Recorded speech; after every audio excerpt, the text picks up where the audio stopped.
Do I need to do my full spiel? Okay. It is 6:30 p.m. on Monday, September 29th. We are calling to order the joint meeting between the Village of Mahomet and the Municipal Board of Education. Sarah, are you doing roll call for? I have one sheet for both, so. Awesome. Let's do roll call. Okay. Bannister. Here. Jordan. Here. Lamb. McComb. Here. Fox. Here. Evans. Here. McMurray. Here. Tompkins. Here. O'Ravy. Here. Oliker. Here. Metzger. Here. Herbst. Here. Shriver. Here. Willard. Here. Let's stand for the pledge of allegiance.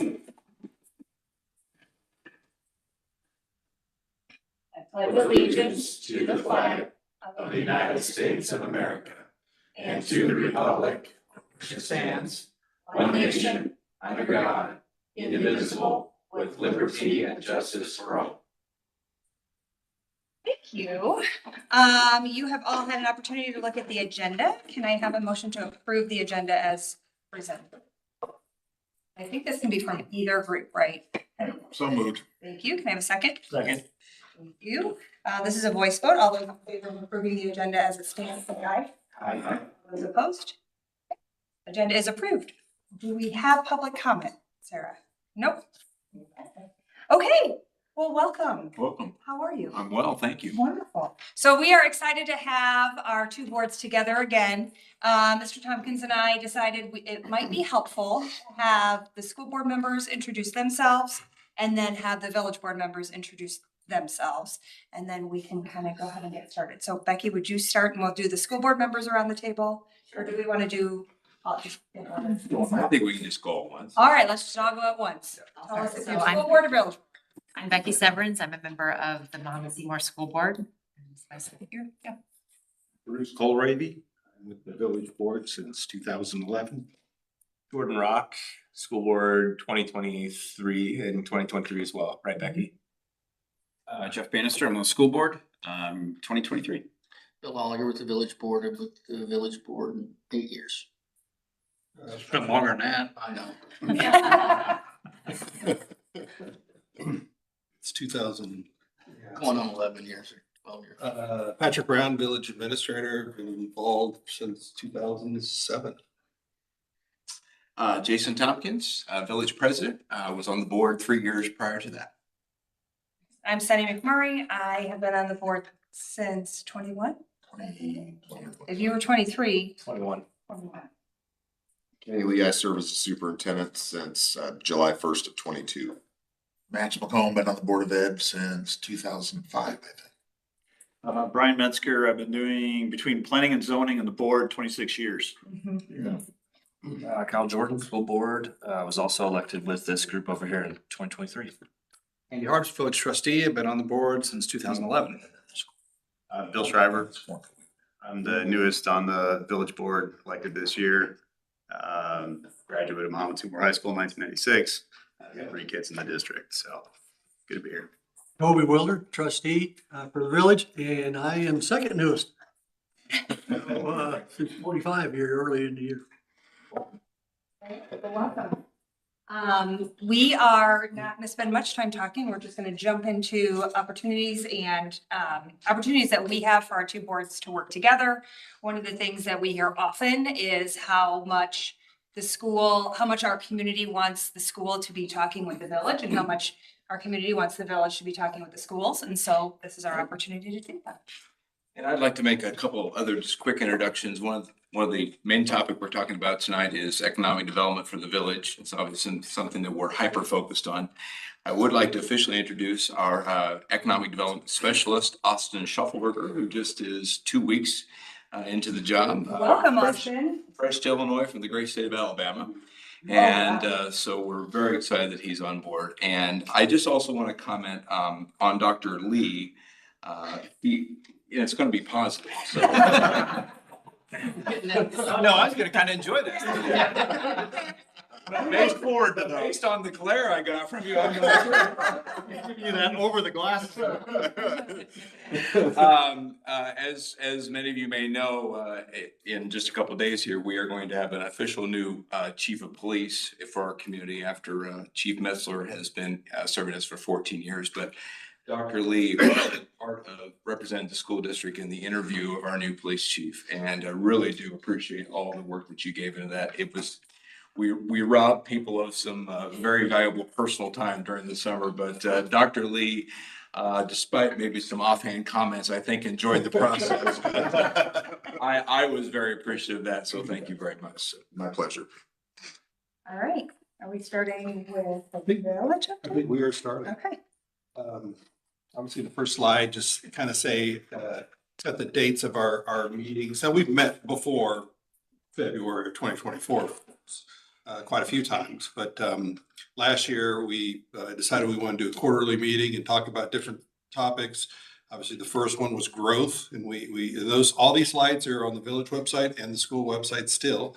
And today's slides should be up tomorrow on the website for the public to see. But we covered quite a bit of topics. Growth was the first one. And I've got a little bit of just recap on maybe some highlights from a couple of those, but finance, which was kind of just explaining district finances and how it works, as well as village and our budget and where all that comes from and our process for budgeting. TIF district was the third meeting we had last year. And in the final meeting, we talked about the comprehensive plan update that the village is doing, and then we're going to get another update tonight from the school on that. And then tonight we are going to talk kind of about shared goals and what we really identified as talking about economic development. And hopefully we have some good discussions on that with everybody. But I'm going to start with just recapping a couple of our other meetings, and then get into a little bit on the economic development. The first slide I put up there was just kind of talking about, because it's related to economic development, obviously the East Mahomet TIF district. We talked about the different projects that we have done in the past and going forward with one South Mahomet project, which we cooperated with, and the school district, and that would not have been possible without the TIF extension. Move on there to commercial core TIF, that's the downtown TIF. Those are some projects we're talking about doing there. The downtown master plan is the big key part of that. We use some TIF funds for our 400 block work we did last summer, which was about a $2 million project, and about 300,000, I think, was in TIF funds. We are starting preliminary engineering for the second phase of that, which will really be the 500 block, which is where the Corn Belt in the village is, that block. And then the 600 block is in front of the segment on Main, and the end of the block there. So what you'll see there is probably more short projects. You know, we'll apply if there's some type of grant funding for something, we'll apply for it. But there'll be shorter, smaller dollar projects. There might be several to take to accomplish to get to the end of that street and connect with 47. Economic development planning, we talked about that in I think maybe the last meeting. And we actually did talk a little about shared goals and strategies. Obviously, we all want to strengthen our commercial sector that enhances everyone's tax base, lessens the burden on residential, provides employment, enhances the economy, attracts private investments, light deterioration. These are probably the best ways that the school and the village can work together, I think, going forward on what we do with attraction. East Mahomet redevelopment plan, I kind of listed that on there last time because that's really an economic development plan. And really that's called the TIF, right? Commercial core redevelopment plan and East Mahomet redevelopment plan. When you do those things, you have to come up with an economic development plan for those areas. And that's one. And we also formed a business district last year, approved in 2024. And that was another project area that we approved. And continuing with that, economic development strategies, we approved that back in 2010. We had 4 priorities we kind of identified back then. So we haven't done a lot of update, and we're going to recap that tonight and then get into that here in a second. But now we've going to do this corridor plan for 150, the east side 150, as well as Prairie Road, both north and south. And that'll be our big thing going forward. And we haven't done one since 2010, and that was more of general strategies. But now we're going to be hyper focused on that region of the community. Yeah, we have stuff on Eastwood Drive, Franklin Street, Eastwood Drive area. We got the new Starbucks. That's lots developed. Obviously, the old hen house site, that's to be developed. Outside of that area there, that I think Brooks Marsh and it's a partners own that big piece of land. That's going to be the big development in that area, as well as any other development happens downtown. Next steps, we talked about that already, and we identified the corridor plan. So now let's get in the corridor plan. The purpose of the plan is to create the corridor plan for Prairie Road, US 150 corridor. The blue that you see there on the map, that's not the whole plan, right? Or that's not the whole area. That's just the corridor, which is the Prairie Road 150. The plan will really include all the areas, say down to the railroad tracks. On the south side, it'll probably include the 80 acres that's known as the Park Hill Enterprises site on north of Prairie Road. That's development land that happened, the old Ennis site. Next to storage units on the west side of the street there on Prairie Road. And I will also include what's remaining lands over here to the east of us between here and 150 Prairie Road. So that includes a market study, phase one of what they do, a redevelopment plan. That includes land use and zoning analysis, and then site readiness report. Site readiness report will be a big part of it. So we get into each one individually.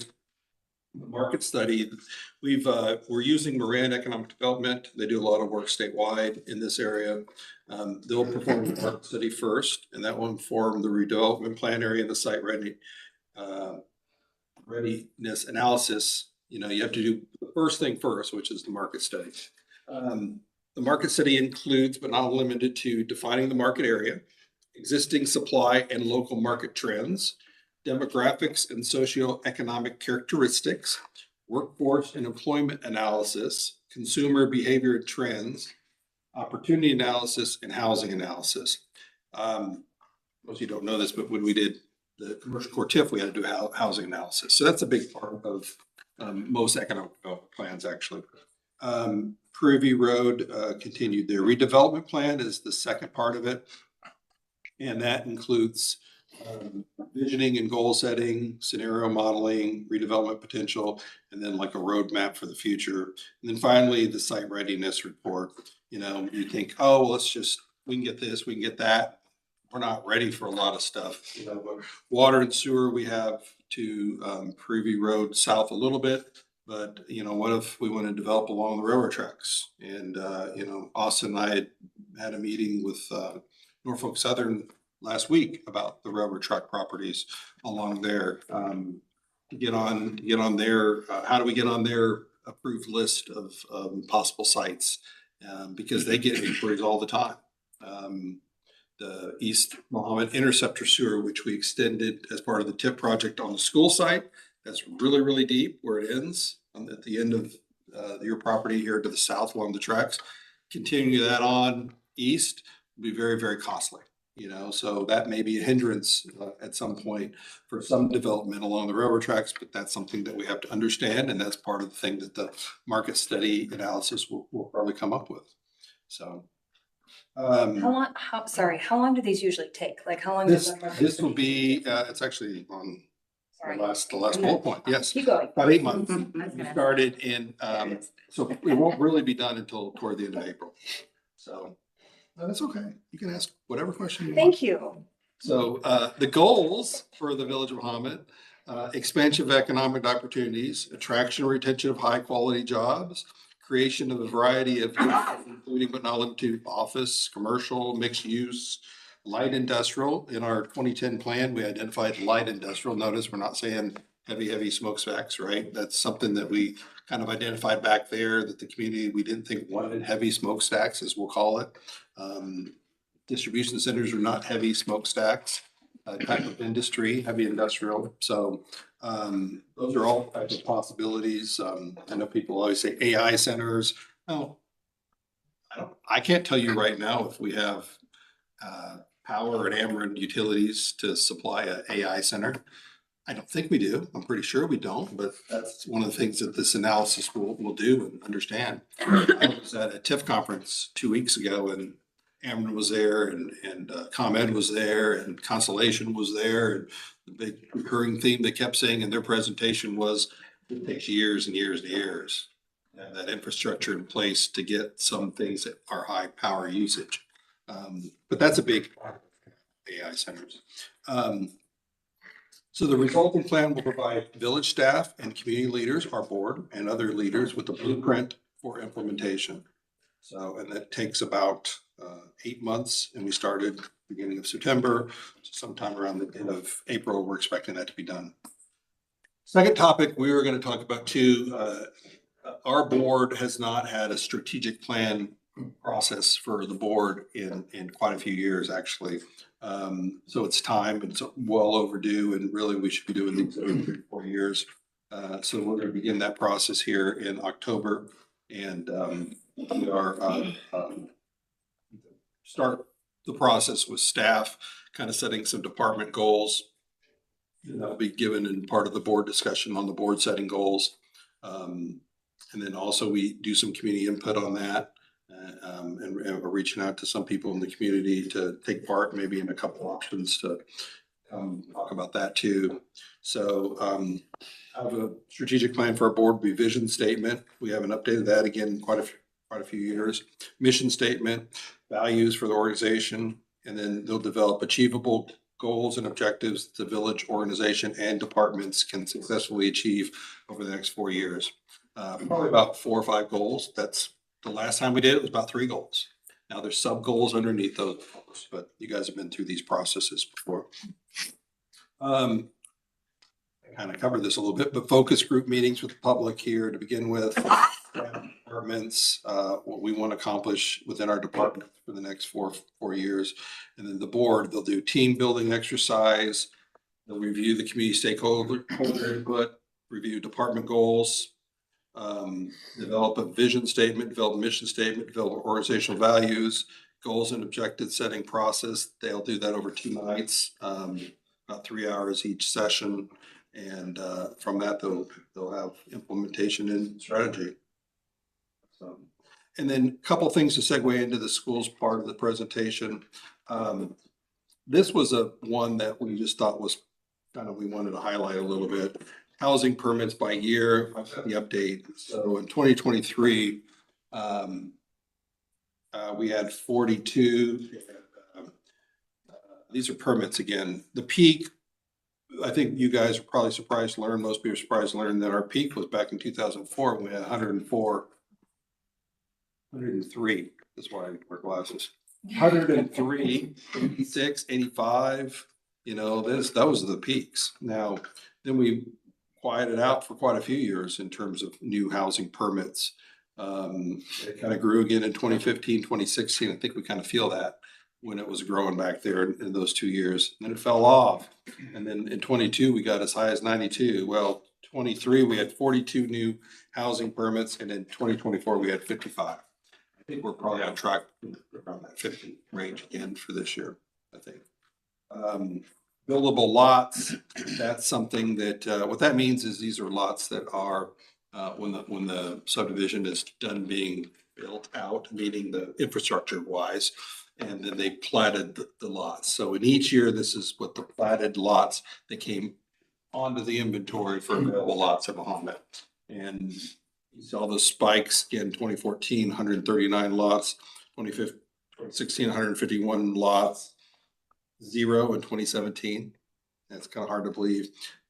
Gradually moved back up, fell back down in 21, back up again with a lot in 22.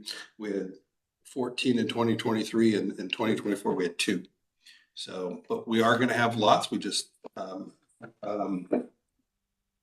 Harvest Edge is coming on here this year.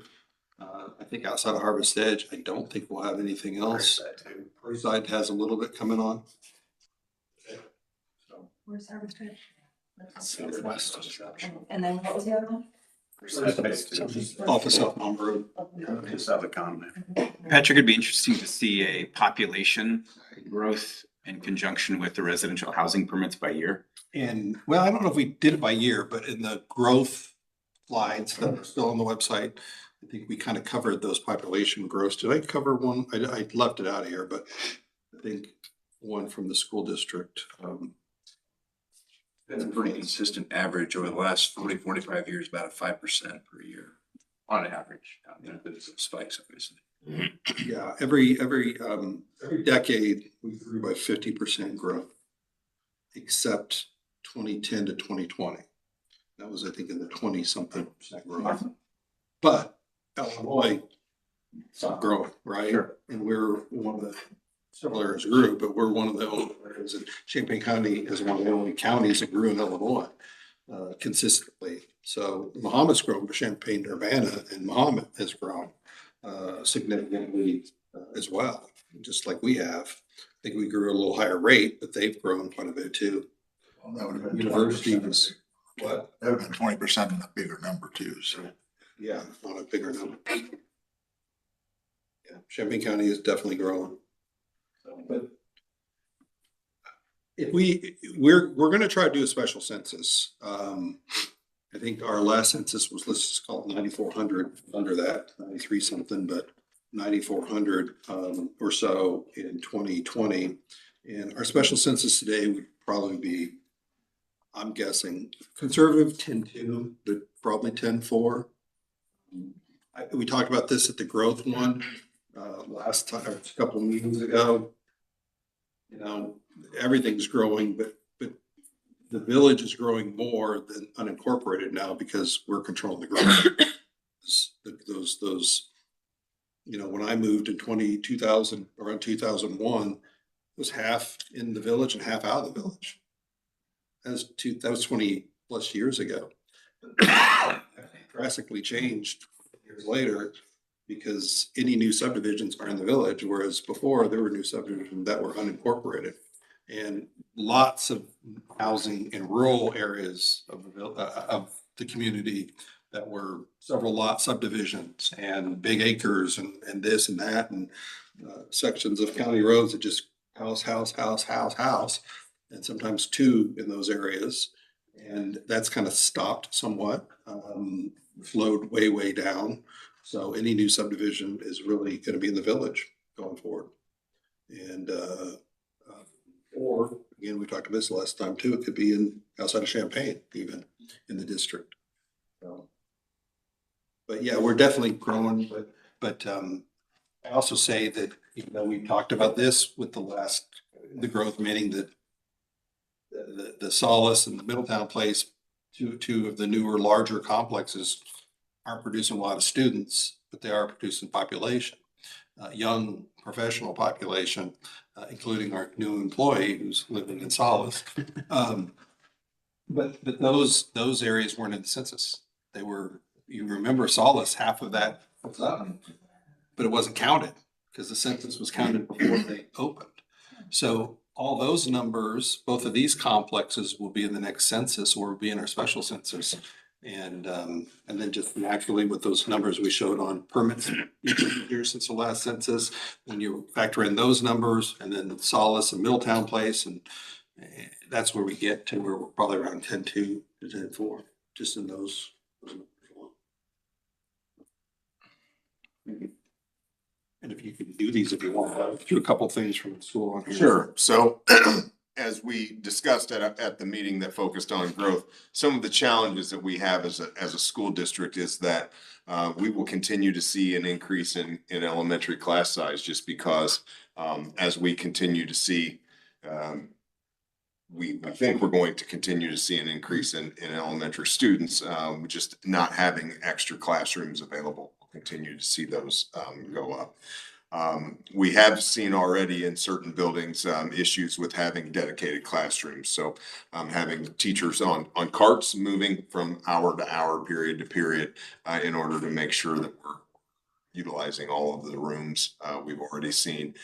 Certainly at the junior high, We have an inadequate number of restrooms. We've got 6 classrooms that are divided in half. Both of those are utilized for full classrooms. Added our 3rd portable classroom at the junior high this past fall. The hallways were not equipped as such for the amount of students we have in the junior high. And then it's been a challenge to host school-wide and public events at our home buildings. So most everything is held at the high school, and that just makes it tougher if we want to have school-wide assemblies and such. It's a challenge at all the buildings to get everybody in those gymnasiums. But that also brings forth opportunities for us. We've been able to add advanced placement courses and dual credit offerings as a result of increased students. We've been able to add additional elective courses. This fall was the first time that our construction geometry course has been able to run. We're excited to be offering that to our students. Workplace learning program was implemented a couple of years ago, and we're seeing that flourish. We have seen an increase in our agriculture program. We have FFA and ag at both the high school and the junior high. In recent years, we've added swimming, tennis, girls wrestling, as well as this fall, we've implemented a girls flag football, which was adopted by the IHSA last fall. So we're excited about that as well. We've added additional staffing in social, emotional, and behavioral support to support our students. We've implemented a STEAM lab at Lincoln Trail. We've added a family engagement specialist to help assist and connect our parents who may be struggling with various community resources. And we've added a couple of 504 coordinators to assist students who have 504 needs in our just another reminder, percentage of expenses. This is from a couple of meetings ago based off of our 22-23 actual results. Most of our revenue, when we go to spend it, 78% of that goes to salary and benefits, 10% to purchase services, 8% to supplies, and 4% to capital. Last year, those numbers are skewed a little bit. This is typically what we see. Last year with some different bond issuances for some health, life, safety work that we had to have done, and a secured entrance that we'll talk about in a little bit at the junior high. Salaries and benefits was a smaller percentage, and capital was a higher percentage, but that's just a blip in the radar. Generally speaking, you were looking somewhere just under 80% of salaries and benefits. In the fall of 23, we implemented the strategic planning process. Educational Leadership Solutions came in and facilitated with about 40 community members. We had parents, we had community members who don't have students in the school. We had administrators, teachers, and students involved in creating our strategic plan to come up with our mission and vision and planning goals and values and beliefs.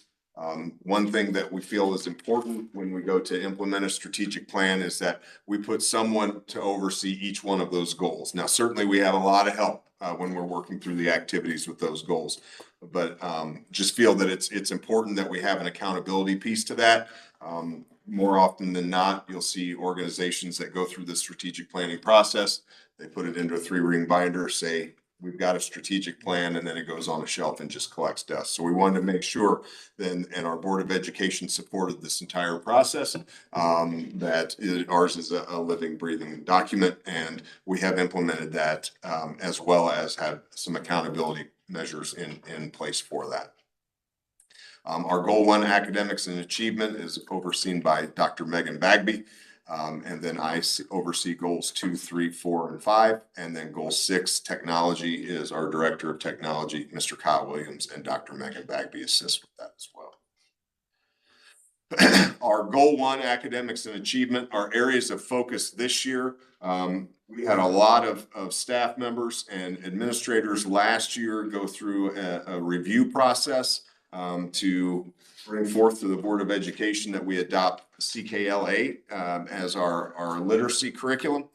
So now this year is when the work goes into not only one, implementing it in the classroom, but then also on the back end, continuing to support our teachers with professional development in order to do so. So that's our focus with regards to literacy at the K-5 level. We've also implemented a Renaissance Star, which is a assessment that we put into place so we can monitor progress as we go through the year. And then we will work with our director of curriculum, our curriculum coordinator, to update our district multi-tiered system of support protocol, which is our intervention system for academic and behavioral supports. We've already begun implementing math professional development in special education and grades 6 through 12 in order to come up with a math vision as we look to adopt a new math curriculum next year. We continue with the literacy professional development in grades 6. We will begin literacy professional development in grades 6 through 12 as a focus this year. And then also we've increased participation in the SAM program. We piloted the SAM program with a couple of principals and myself last year. It's an initiative that increases school leadership being in the classroom and focusing on instructional leadership. So we're held accountable by what the percentage is of each day that we spend focused on instruction as opposed to management, because we all know that sometimes we can get mired down in the minutia or the administrivia, what we tend to call it sometimes, of the day-to-day basis. So we really focus in and take a look on that and make sure that we're doing what's important for student growth. Just one thing to note, when Dr. Bagby broke down our last year's advanced placement course results, this will be on the website as well tomorrow when we put up the slideshow, but we're very proud at when you review this, and this has been sent to you, of when you look at what our students are doing in the classroom with regard to advanced placement course results as compared to the state of Illinois, and our mean scores as compared to the Illinois mean scores. So this is just a testament to our teaching staff K through 12, because it all is built off of a foundation that occurs right here in this building, but certainly appreciate all the work that our staff has put in, and our students obviously put in to come up with these results. And then that also helps our students as they look at college level credits that they're earning right here at high school. You can also take the dual credit courses, but this advanced placement we're very proud of. So please take some time to review that in your packets, and if you have any questions, feel free to reach out to us. Last year, for new staff, we added a dean of students here at Middletown Prairie. We added a social worker at Lincoln Trail, a special education teacher at Lincoln Trail, reading interventionist at the junior high. We did see numbers warrant another special education teacher at the junior high and another custodian at Lincoln Trail. And for this year, we've added another social worker at Middletown Prairie, special education staff at Middletown Prairie, Lincoln Trail, and in the Compass classroom at the junior high. We've also added an additional school nurse based on need here in the district, and a K-5 literacy instructional coach, curriculum coordinator, and technology support specialist. All of our students, well, not all of our students, but grades 3 through 12 all have Chromebooks, so that does take quite a bit of assistance with that. Goal 2 is our community engagement and communication. Our Board of Education is committed to community engagement and a model of continuous improvement. Last fall, our board was very busy with engaging with a referendum for our facility for space improvements. And that was a direct result of feedback that we received from the strategic planning process as well as the community survey process. They were at our Mahomet Music Fest they set up, had a table at Dogapalooza. They did community Q&A sessions at the Mahomet Public Library. They authorized the superintendent to seek a director of communications. And we've also implemented Parent Square for anticipated an increase in family communication, which we have implemented this past fall. And the board continues to support the implementation of the community-based strategic plan by supporting our director of communications. Our communications as well as our strategic plan is discussed at our board meetings. And then the strategic plan will drive the superintendent evaluation piece to hold myself accountable for that as well. Goal 3, our facility upgrades and updates. We've added a secured entrance at Mahomet-Seymour Junior High. An additional portable was installed this summer as well.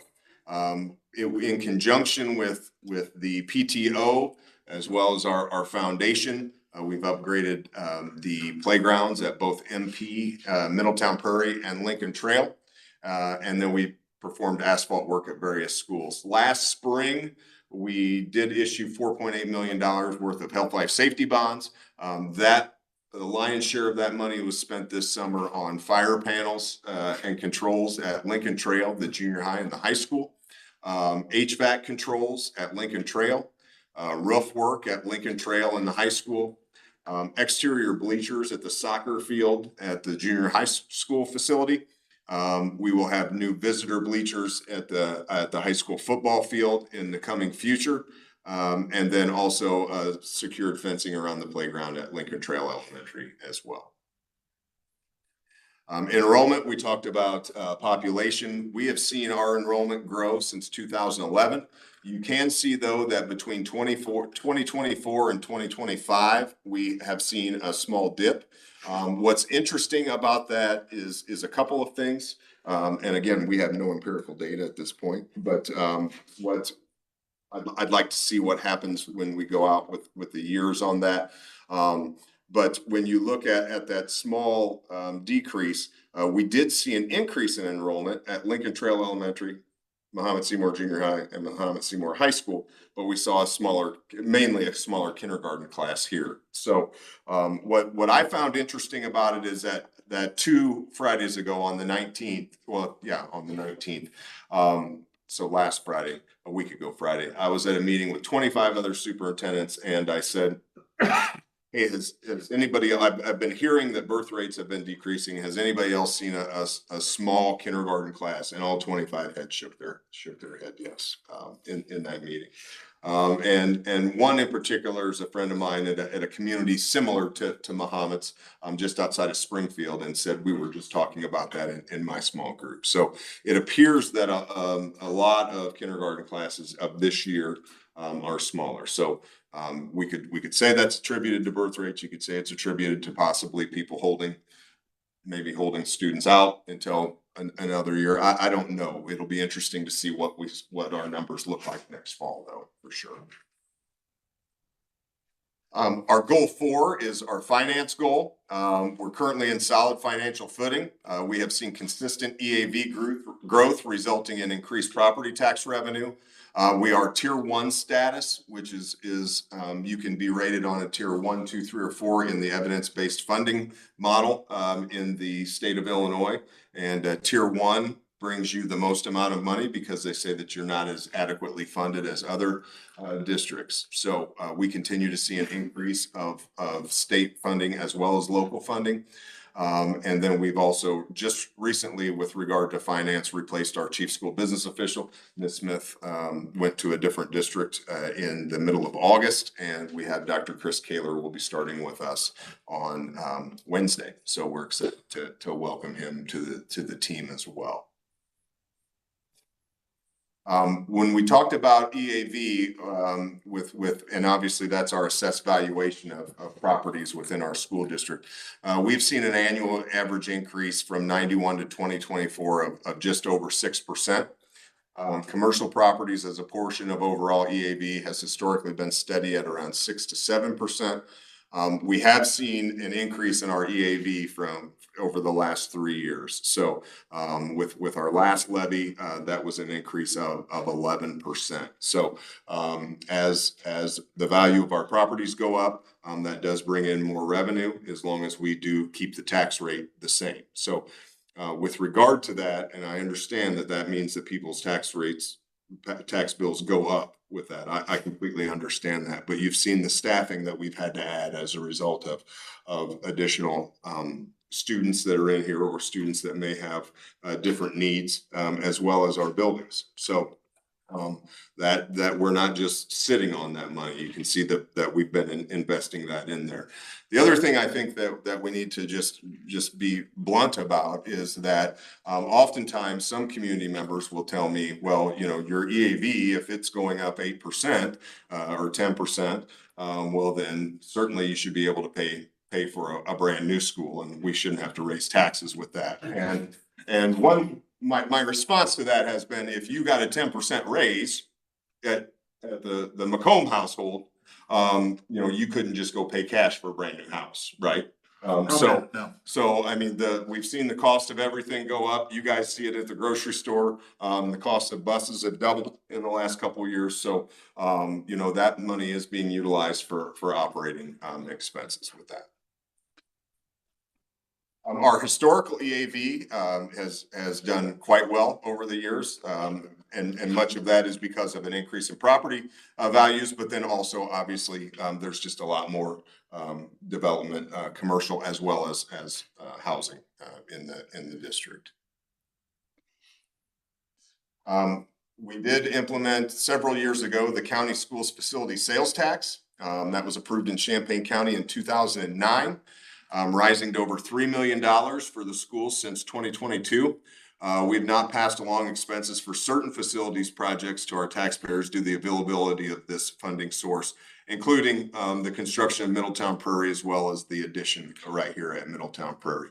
All of those bonds are paid for through alternative revenue bonds and debt certificates, and that revenue has funded that entire project. You can see that our sales tax revenue, especially since internet sales tax was implemented in 2020, continues to grow. And we'll have our audit, our annual financial report will be completed in the near future, and we'll have a final number on that. But generally, we see right around $300,000 a month. Our takeaways from that is that our tax rates remain steady for nearly 30 years. Our EAV continues to grow not only due to new properties, but current properties that grow in value. And our county schools facility sales tax has been a great thing for us. And we've received over $38 million in sales tax since 2010. Goal 5 is our safety goal. We have a school safety committee that meets monthly, and then we bring in first responders. We invite them in quarterly. Illinois school code requires that you have a meeting with first responders to go over your crisis plans once a year.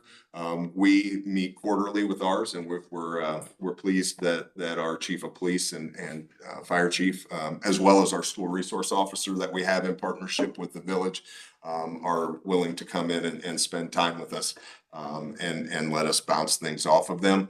All of our committee members have attended an intensive reunification and crisis training through the ILEAS.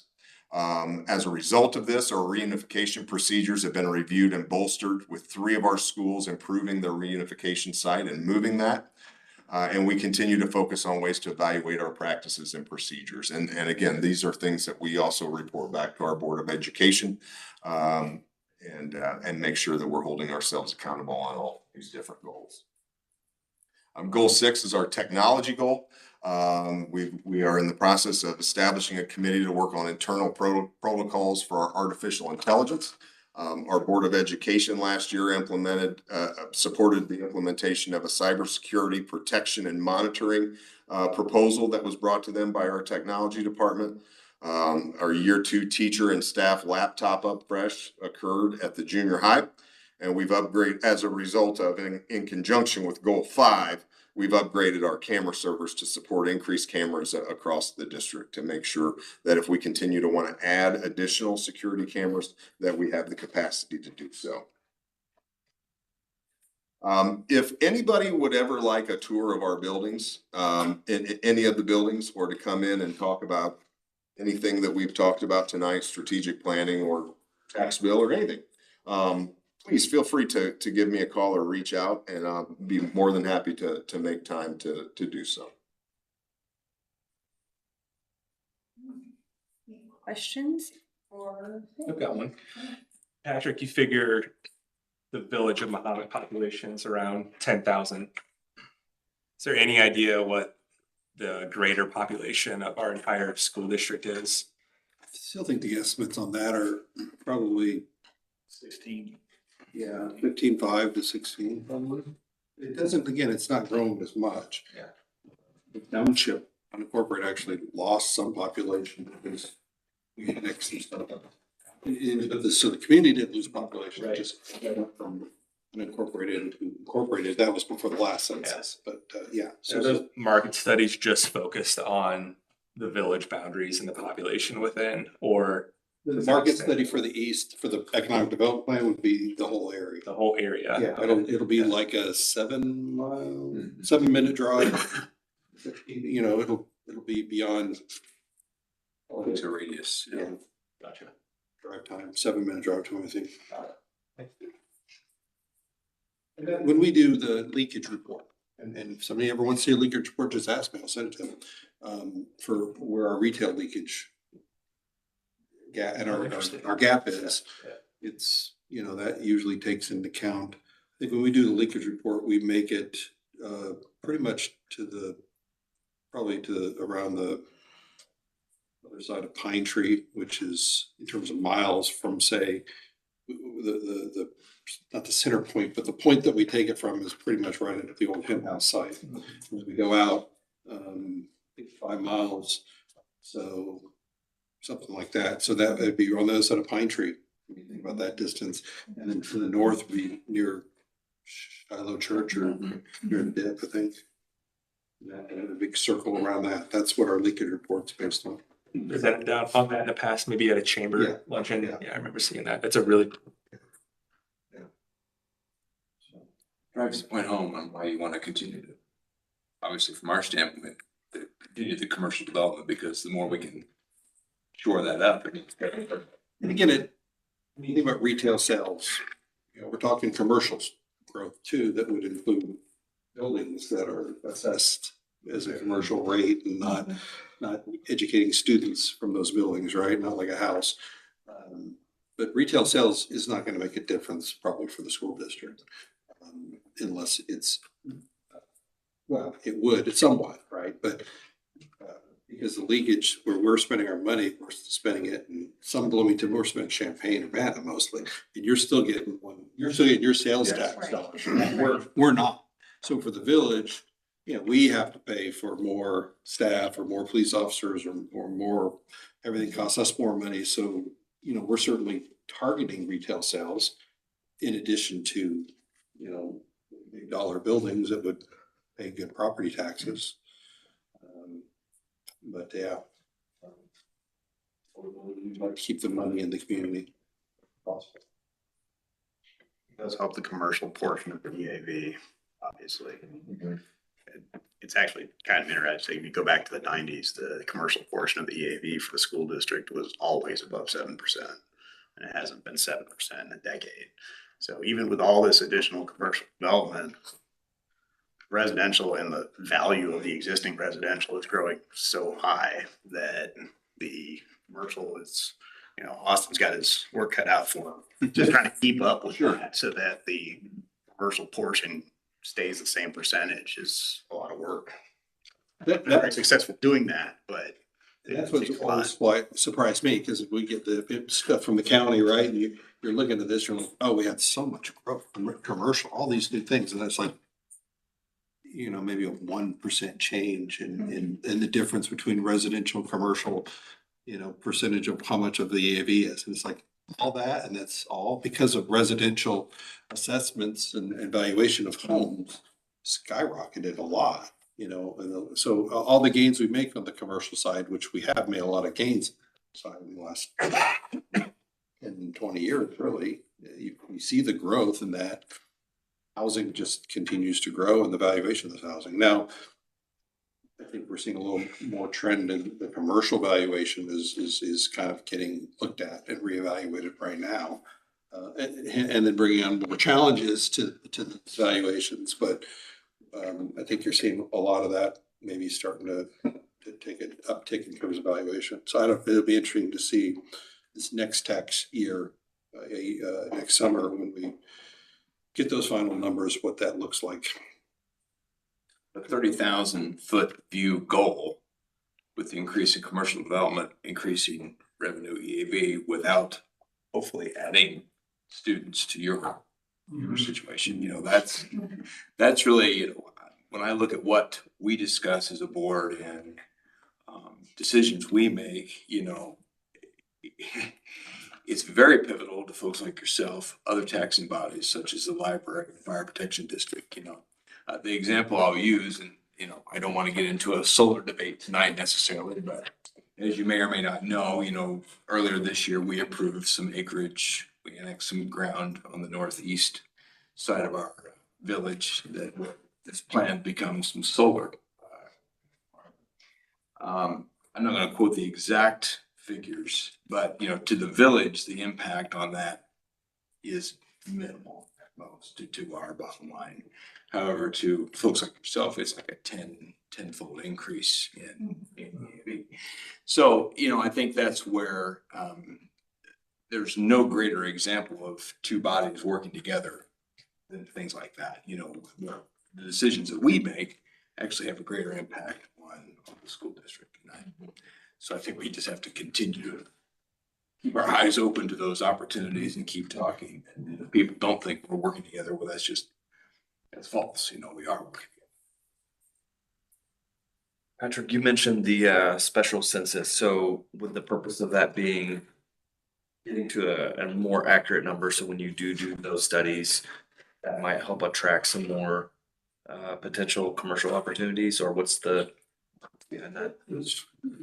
Be blunt, financial. When we did the special census in 2017, we got the results in 2017. We started counting in 2016. Just that difference alone, you figure when you get your next count our next count won't come in until 2032, I think, is when it'll be official census numbers, 2031. So we get revenue from state shared revenue, meaning income taxes per capita per resident.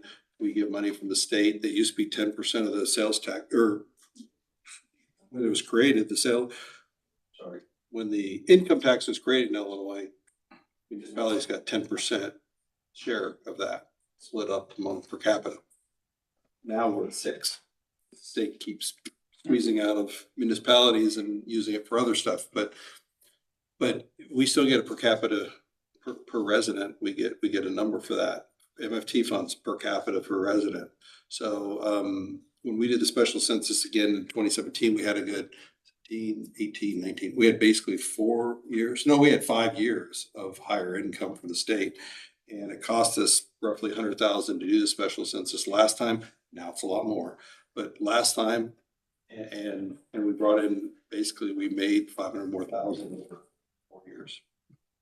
But I think to answer your question the reason for doing it is for additional income and to attract other people because a big number was always 10,000. Right. That was our goal, to get over 10,000 in the village because no one was looking at us for under 10,000.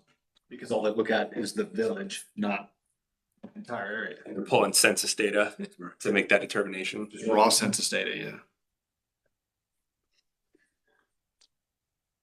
So how do you think what next level will that unlock? So we've had the growth that we've had, what's the next, we're just below that 94.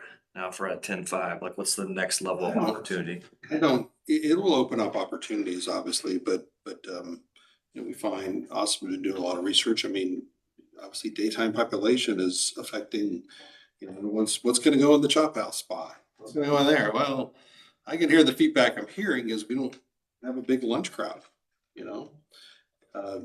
that affects that sort of thing because you got to count everything on people eating out. And I don't know if anyone notices what I noticed, but you drive through, especially on a weekend night, 8 o'clock, this place shuts down. And that's not a bad thing, but for a restaurant, it's a bad thing. So that's hurting some attraction because we don't have a daytime population eating out essentially.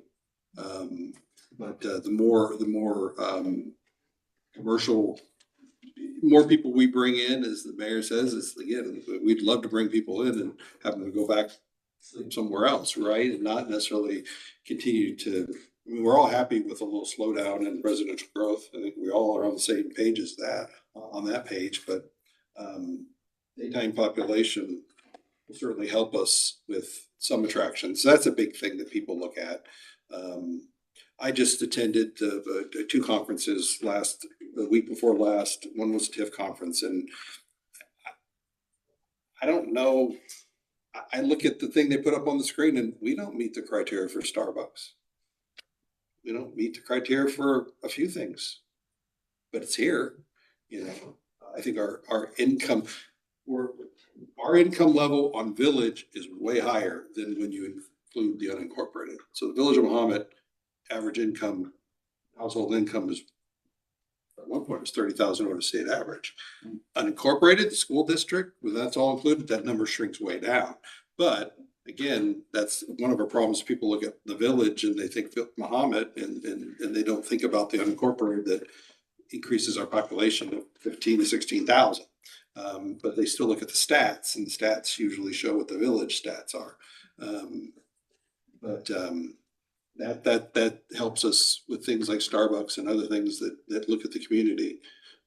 We also have great properties. When I say that, I mean, you know, where the hotel's gonna go over there next to Farm Credit in that complex, they're done, I think, with their streets. And they've got, besides the hotel, they got 6 more lots to sell, and that's gonna be interstate type exit businesses. Not all of it, but a lot of it will be, because that's what wants to locate near the interstate. So yeah, we don't mind pulling people off the interstate exit and you know, paying property taxes and giving us more income on the sales tax side. You know, we'll take that all day long. But we need some big wins, which are, I'll call them big buildings, you know, that pay a lot of property taxes. And again, our shared goal with the schools, as the mayor said, you know, solar's bad. I'm not gonna argue solar good or bad, but in terms of revenue for the school district, it's a chunk. Solar powered truck stops, now that's something that really. Now you're talking. Well, I'd just like to add something on the slide we had on what we're looking at, pushing east on 150. I mean, the fact of the matter is, you know, some of us here are older than others in the room, but the day will come when Champaign and Mahomet will probably bump. And I think our board's vision is that we need to be the aggressor on going that way versus them this way. And so it's a major investment to do, you know, start this study work, but at the end of the day, I think it's going to put us in control position, controlling our own destiny just a little bit more. So we're very strong on that. But we have utilities from 2013 that are Prairie Road that are 3/4, almost 1/8 of a mile east, with nothing being developed past Farm Credit. But you know, we have utilities out that direction, water and sewer utilities. So we've got a lot of area that can grow that direction. That's why we're excited about this plan, just to see what is identified. You know, then we know what to go after, what's possible.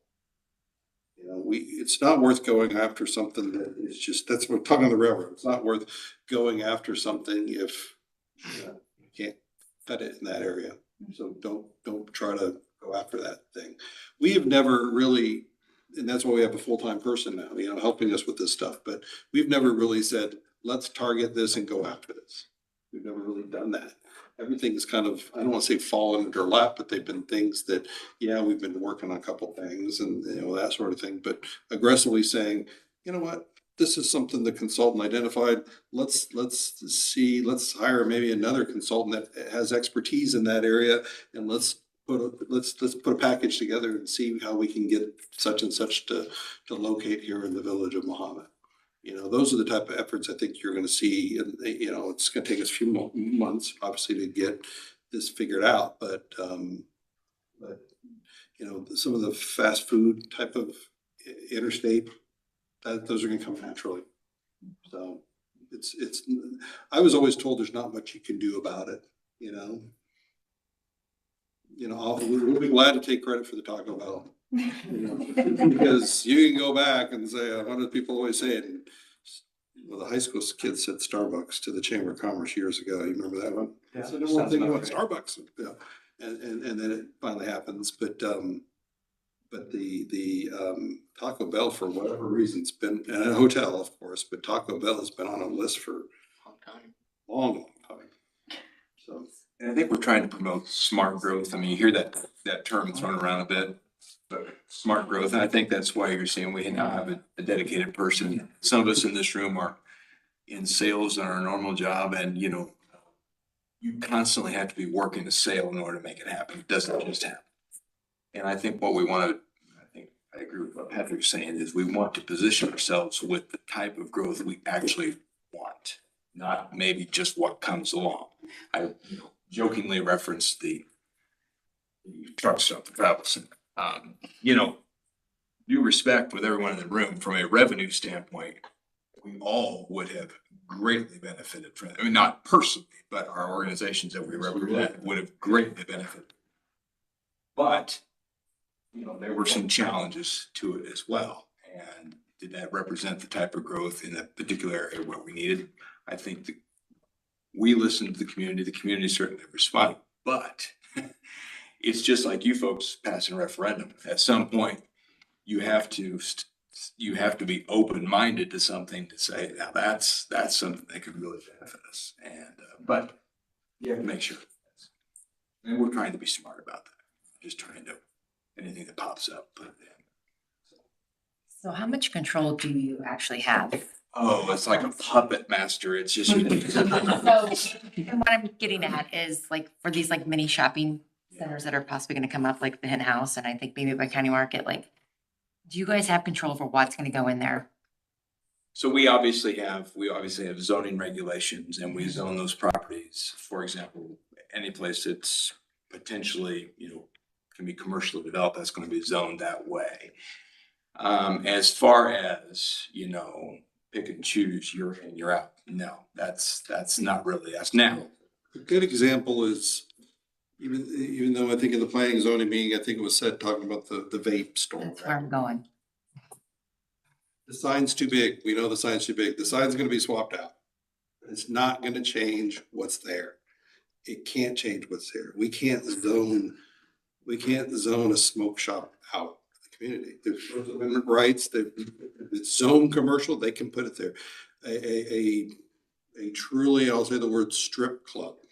We can't zone that out. We can't do anything if a strip club wants to locate here. We can't. It's not we can't control it. We back up a little bit. Yeah, we did some things more recent last few months why would somebody want to open up? Careful with our attorney here. Why would somebody want to open up why would somebody want to do it?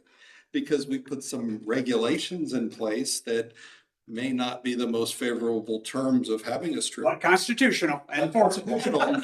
Those are what we can do in some of those cases. Maybe there was a rule like within a certain mile radius of a school to have A something like. bar, yes, but a smoke place, no, I'm not aware of any rule, but I can tell you this, like, again, I'm proud to say this. I mean, gosh, there's that smoke shop was number 6 or 7 in the last 2 years.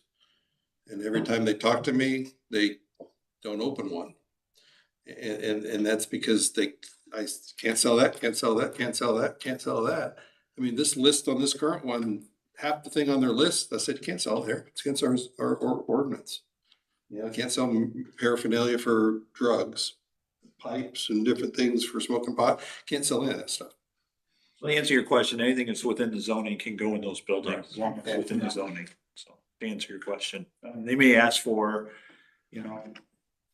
certain things to be eliminated or something, and it depends on our ordinance of whether that is allowed or not. So we have ordinances around lots of those things. So we do have a little bit of control, but as long as it falls within that zoning, it can go. They meet all the criteria, then yeah. Yeah. That's good to know. Thank And you. there are some law stuff. Like I said, I named stuff, you know. I've had people approach me and I thought, you know what, this is the perfect time to ask a question. And I'm kind of iffy on the whole big thing anyway, so. Yeah. That's me.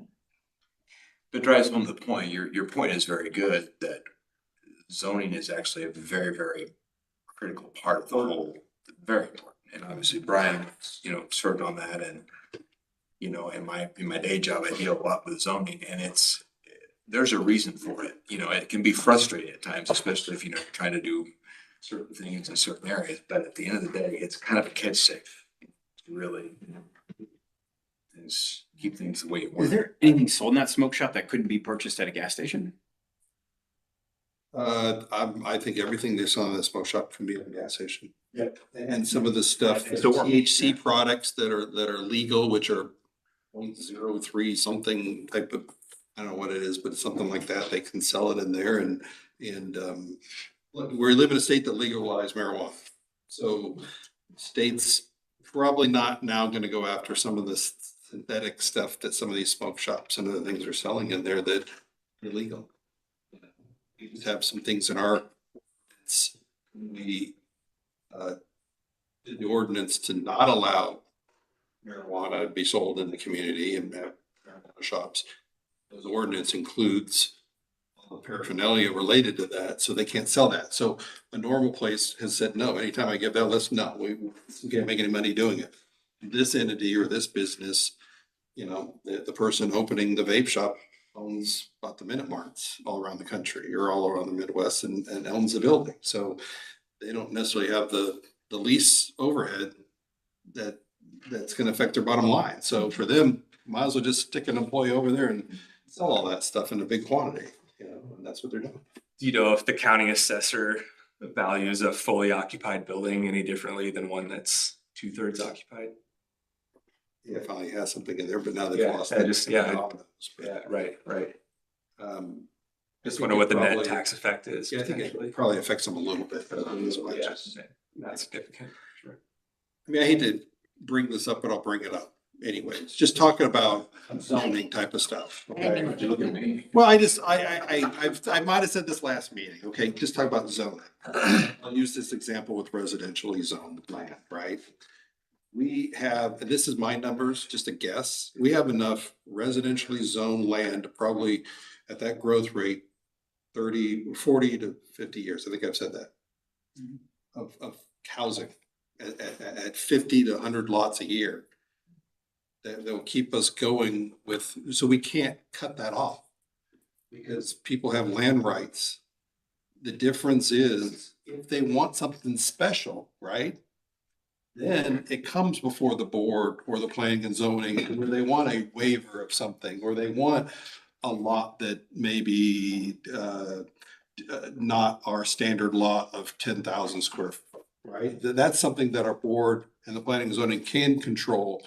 But if but rather than go to that level, if a developer wanted to build a subdivision, they could do it and there's not much legally we could stop them unless they ask for a waiver and wanted something special. Then our boards have control over that. But if they were faced with, well, I'll just go ahead and do it then and build it, you know, we could say no, a board could say no, we're gonna say no, but I think we would get challenged on it legally if they met all the criteria and the zoning requirements.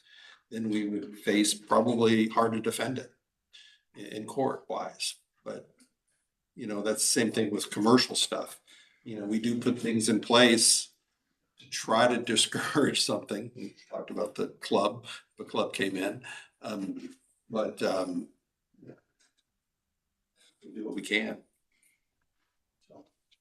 But can't stop anything or can't stop everything. Lots of times in social media, we all look at social media sometimes and be like, why don't they do this? Why don't they have this? Why do we have another pizza place? They can. Yes, they can. And that's what they want. Somebody sees a market for it. People used to say, why don't the village go after a hotel? Why would, we were always looking for a hotel, but we're not developers. You know, if somebody has a list of something they want. I don't want to spend the money. Go out and get investors and build a hotel. That's what Sean Taylor's doing. Take the risk, huh? Yeah. Because nobody else would.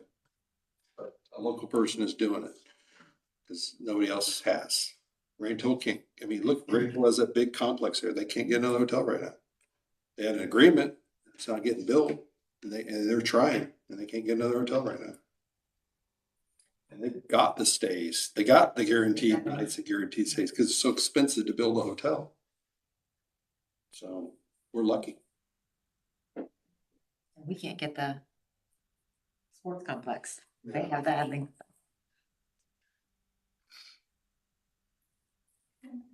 questions? Great discussion. Yeah, I've got one actually. When it comes back to adding tax dollars without adding students, I know Solace comes up all the time. Doesn't add a lot of students.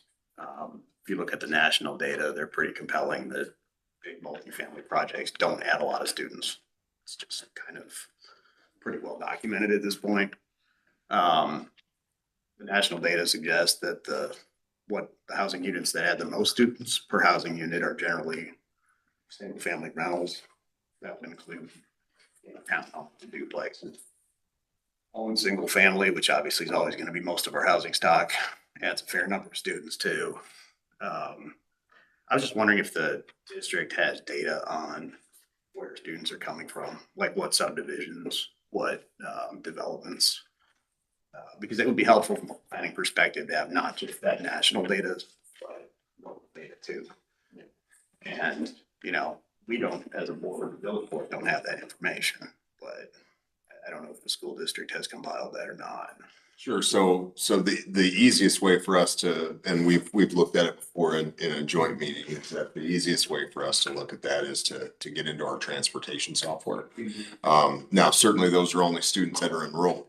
Sure. But we can essentially scroll down into every bus stop, or we can scroll out, and as you get higher up, then you'll just have a number of students for the subdivisions, things like that. So that is findable to aggregate that data. Yes. Yeah. That'd be interesting. Yeah. Just from my perspective to do that.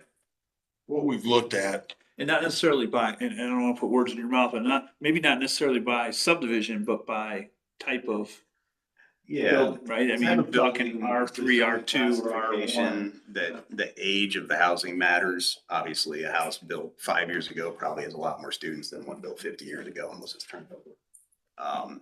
Anyway, it would be, I think, useful data to have if that's. you mentioned national trends, and certainly it's not extensive at this point, but I would say what we have done pretty much supports the national. Yeah. I've looked at the national data a lot. We're not super special when it comes to that, I don't think. Okay. So far. But we could sure look at that. Restrictions in the community with short-term rentals like Airbnb, VBRO. There are restrictions for that? No. I mean, it doesn't impact us at all, but. There are some communities that are doing it, and it's something that we, I think as a board, haven't talked about it, but we've looked at it, staff-wise, we've looked at it. So we either tax it as a hotel tax, which we don't currently, or we keep ignoring it and don't get any revenue for it, or we look at it from a zoning, only allowed in certain zoning areas. Do you know how many we actually have in town? If I'm just guessing, like a dozen, maybe at the most, half a dozen, a dozen. It's not a lot. But we have probably, if you do some searches, you probably get a dozen or so at the most popping up. So, I think that's now they're starting to pop up random, like my neighborhood in Sandy Ridge. Some kids doing it, living in the house, the parents are renting for them or own for them, and he's just renting on weekends to earn money. So, and it's irritating the neighborhood. So, so those type of, I mean, The weekend he moves into his car. I don't know what. When it's down by the river. Entrepreneurship right now. Take initiative. So, yeah, I heard something at the municipal conference of a way that we could probably deal with some of those a little differently. Not eliminate them from happening, but deal with them a little bit differently, so. The ones that are doing it full time and not trying to just live in it and run it on the weekends, but if they're doing it full time, they're tying up residential properties and there's no kids there, so we're good with that. That was my initial thought. I think it would Live in St. Louis. it's advantageous to like discourage Airbnbs because they come, they spend money and they don't drop their kids off at school. That's right. So, That works for us. Increase that daytime population. exactly. It's like that's Airbnbs are kind of a win. But HOAs can deal with them. You know, Oh, yeah. live in HO, you live in a neighborhood HOA, you have rules. I think our HOA is gonna deal with it, so. I have a question, Austin. I would say maybe 8 or 10 years ago, they had a economic development board. I think you were there. I sat on that for a little while and kind of talked about some of this stuff. And I'm just interested to hear your perspective, like taking this job, moving to this community. What do you see as, like what excites you? What do you see as some opportunities? And then maybe some of the biggest challenges you see. I know you've only been here a couple weeks, but I'm sure you did some research before you accepted the job. So just want to get an outsider's perspective. So I think that our biggest opportunity is that we are getting ahead of the momentum. As population grows, kind of like what you were saying earlier, things like the Taco Bell come anyways. You don't really get to control the vape stores and all that come in. I think we have a really good opportunity to get ahead of everything. And I think that's where we're really going to thrive, is kind of being selective in what we allow where. And I think by doing that, we can really lock in long-term growth. So I would say that's probably our best opportunity. I mean, this whole development out here, I think, is a real showing of the kind of planning that the community is interested in. And not only just like wishful thinking, but taking actionable steps to move, to continue moving and chasing the goalpost. And what do you see as some challenges the community faces? To be completely transparent, I think our biggest challenge is that we want to increase, retail, like people coming, spending their money and leaving. I think that's really, really difficult to do when Champaign is next door. I think that is going to be our biggest hurdle, is finding ways to differentiate ourselves from our college town neighbor. So.